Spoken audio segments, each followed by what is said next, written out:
Also, I want to hear about I guess the road from psychedelics to cults to consciousness. What was the story behind that? Yeah, so the quick version is I went to Peru as an actor. I was cast to experience this ayahuasca retreat, and they would film me and use it for promotional material for the center. And even the way I got that job was insane. I basically forced myself onto that plane. um, but it was amazing. It was exactly what I needed. And when I got there, I was dealing with some childhood trauma that I needed to work through. I had these incredible visions about my future, about my past, about who I needed to be, how I needed to conduct myself. And one of them was write a book, which I'm still working on. The channel kind of took over that momentum. But when I realized I was gonna write a book about my life, my story, I realized I needed to actually know what I was talking about when it came to Mormonism because I was like, "If I'm gonna tell people what it was like to be a Mormon and tell them the rules, I need to make sure that I'm saying the right things." Turns out I knew nothing about Mormonism when I was Mormon because they don't tell you anything except be a good kid. And so I started listening to ex-Mormon podcasters and listening to the history of the church, and through that, I got scouted to be on this other podcast that was just starting called Mormons on Mushrooms, and they were like, "Oh, this is your story is perfect for what we're doing. You should be a host." And then 2 years later, they kicked me off. It was really sad and out of the blue, and my fiancé at the time was like, "Nobody puts baby in the corner. You're gonna start your own podcast, and we're gonna go to YouTube, and we're gonna be great, and you're gonna interview people, and it's gonna be awesome." And I was like, "Oh, I don't know, but sure, let's try it." And then it blew up into what it is now, an advocacy channel for survivors and platforming people to share their stories.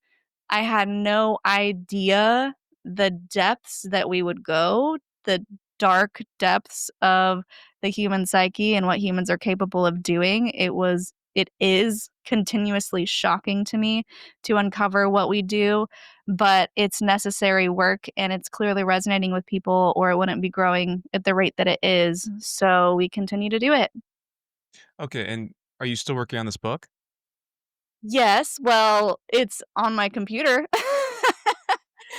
I keep getting the push to write it. I guess it's just so hard trying to keep up with 2 to 3 interviews per week for the channel, scheduling people, and now I have a 13-month-old, and so it's just challenging to find time to sleep and eat, let alone write a book. But yes, I am going to set aside time to keep going with that. Yeah, and what's the vetting process like for guests? Because I even before this interview, I noticed like a random YouTube short popped up. It was you interviewing that woman from One Tree Hill. Yeah. 'Cause she had written a book about her life, and I assume she's going on some kind of tour for, uh, to promote the book. How is the process like for getting guests? We have quite a few different ways that that can happen. The first is people reach out to us through a form that we have online where they can fill out their information and their story and attach a video explaining what they went through. We have a lot of our guests come from referrals. So once we get somebody from a group, usually they're like, "You have to talk to my cousin," or "I have a friend who you would not believe her story." And so we get connected that way. Another way is through documentary guests. So you probably saw the Bad Influence, Dark Side of Kidfluencing just came out a couple days ago. We're talking with Netflix right now to get the producer and a few of those kids on our show as well. And usually it's the same thing. Once we get one guest from the documentary, it opens the door to getting most of the people from that documentary on the show as well. And also just suggestions from our audience. If someone is blowing up on TikTok or Instagram, their story goes viral, it's a cult story, they send it to us like Matthew and Paul, the most adorable couple you've ever seen on Instagram. They have probably 4 million collective followers on all the platforms.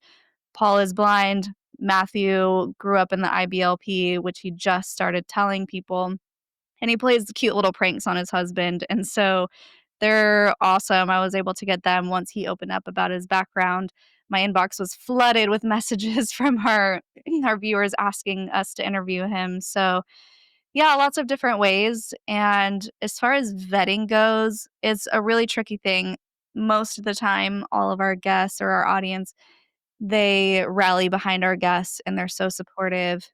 Maybe 1 out of every 25, someone will be like, "I don't know if I believe that story because it sounds a little too crazy." But it's not our job to question someone else's trauma. They've already been questioned over and over and not believed, and so we do our best to verify things that we can, but for the most part, we just have to have faith, if you will, in our guests that they are doing their best to give us an accurate story. Yeah, because you guys have, I think I checked it earlier, 300,000 subscribers, but the channel itself is only, like, 2 years old. Mhm. So it just I guess after the first interview, you guys just skyrocketed. What was the first interview? Do you recall? The very first interview, it was with Nuance Ho. She's also ex-Mormon, and she was working with John Dehlin, who is the first ex-Mormon interviewer, podcaster, therapist. He's been doing it for 20 years before podcasts were even a thing, really. And so she started working with him, and she was like our big get. We were so excited, and now we're great friends, so it's kind of fun. But yeah, we didn't really start taking off until, let's see, to give you an idea, I just had our 2-year wedding anniversary, and at the day of our wedding, we had 13,000 subscribers. So we've been doing it 2.5 years. We had 13,000 subscribers 2 years ago. And I think it started blowing up right after we came home from our honeymoon, and everything was closed down in Los Angeles because of the strike. And I work in wardrobe. Well, I did. So I would work on set of film and TV and commercials. And when that happened, where we're like, oh, what do we do? Let's just do more YouTube videos. And we started doing 3 videos a week instead of one. And that's when things really took off. And yeah, it's just kind of grown ever since. Yeah, yeah, and I'm curious, do you would you say the difference if you see a difference between a religion and a cult is a cult could be seen as maybe like a high controlled version of a religion? Is that fair? Or do you kind of define it differently? Well, it's tricky, and I've heard a few people say this in our comment section, and I think it's kind of true, that religions are just cults that lasted a few hundred years because they all start out really culty. If you look at the origins, there's generally a person at the top who wants all of the power, whether that's money, sex, clout, whatever it is, attention. And then over time, it tends to be a little bit diluted. Things get a little different. The guy at the top dies or passes the baton, and maybe the second guy isn't as strict, and it so on and so forth, and it just grows and expands and turns into something else. So, having said that, do I think all religions are cults? Not necessarily. Do I think a lot of them are? Yeah. And the reason is if you look at the bite model, the methods of control, I'm sure you're familiar. The bite model, B is behavior control, I information control, thought control, emotional control. And if you look at those, generally speaking, those are present in most religions that tell you you have to do certain things in order to achieve salvation. So, but along those same lines, it doesn't have to be a religion to be a cult. You know, we've covered organizations. I just interviewed that we're about to drop former white supremacists, neo Nazis, former gang members. It doesn't always have to be a religion to act the same way, where you have someone controlling your behavior, someone limiting the information to keep you in and make you believe that this way is the only way. Someone who, when you try to leave, condemns you. It's a very us versus them mentality, and says, well, if you leave, you can never come back, or I'm going to cut off your family and friends. And that's usually how you can tell if it's a cult or not. If you try to leave and they don't let you, or they shame you, or they ostracize you, you know that it probably wasn't a good place to begin with.